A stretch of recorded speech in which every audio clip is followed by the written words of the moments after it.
કોડીનારના માજી સાંસદ દિનુભાઈ સોલંકીનું આગામી લોકસભા ચૂંટણીના ઉમેદવાર રાજેશભાઈ ચુડાસમાને ખુલ્લું સમર્થન।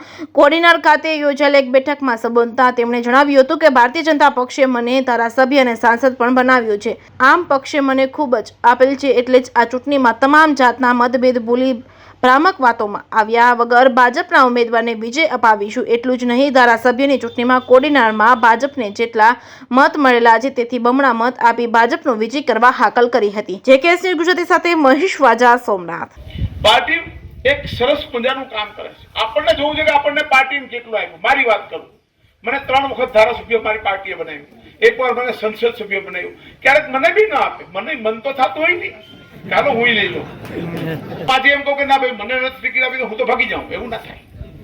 આપણું કામ છે પાર્ટીએ આપણને શું આપ્યું એને લેખા જોખા કરવા જોઈએ। ધમકીની ભાષાઓમાં કરે। હમણાં તમે ઉનામાં આવેલી ક્લિપ હમણાં સાંભળી? આપના કોઈ આગેવાને, હા નામ આપણે બોલીએ નહીં, કેવું કેવું બોલ્યા। આ કોઈ બિહાર છે, આ તો ગુજરાત છે। આમાં આવી એમ ધમકી અપાય કે આ ભાઈ આવું કરે છે, આ ભાઈ આવો ધંધો કરે છે, આ ભાઈ આવો ધક્કો કરે છે। અરે કેસી રાઠોડ ઉનાના ધારાસભ્ય તો 42,000 મતે જીત્યા। તમે ક્યારેક 4200 મતથી જીતી તો બતાવો, ત્યારે તમે કોઈ ઉપર આંગળી ચીંધી શકો।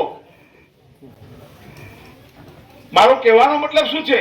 કોઈને તમે એમ કહો કે ભાઈ આ તો આવા છે ને આ તો આવા છે। આપણે આખો જુનાગઢ જિલ્લો ને કોડીના આ ભાઈ ગીર સોમનાથ જિલ્લો આખો ખોદી નાખ્યો, તો તમે કોઈની પર આંગળી ચીંધો તો 4 આંગળી તમારા તરફ આવતી હોય છે ને। આપણે આટલું બધું સુરાતન હોય, દંડાની ને ધોકાની લાઠીની ને વાતો કરીએ, તો અહીંયા કોઈ ભાઈ રામજી મંદિરના પૂજારી તો છે નહીં।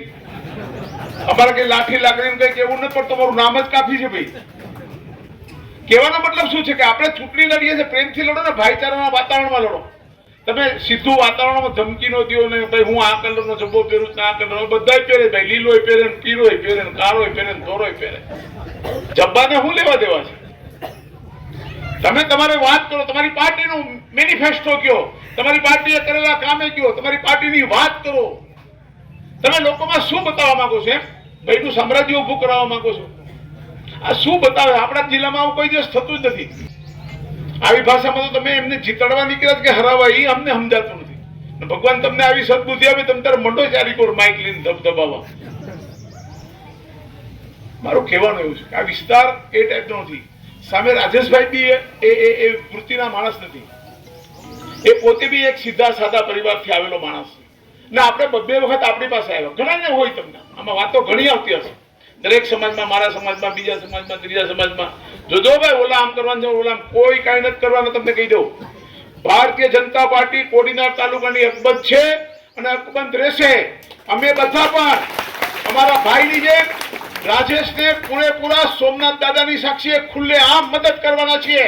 હું તમને બધાને પણ કહું છું કે આપણા તાલુકાની જેટલી લીડ હતી પ્રદ્યુમનભાઈને એનાથી ડબલ આપણે કરવી છે આપણે।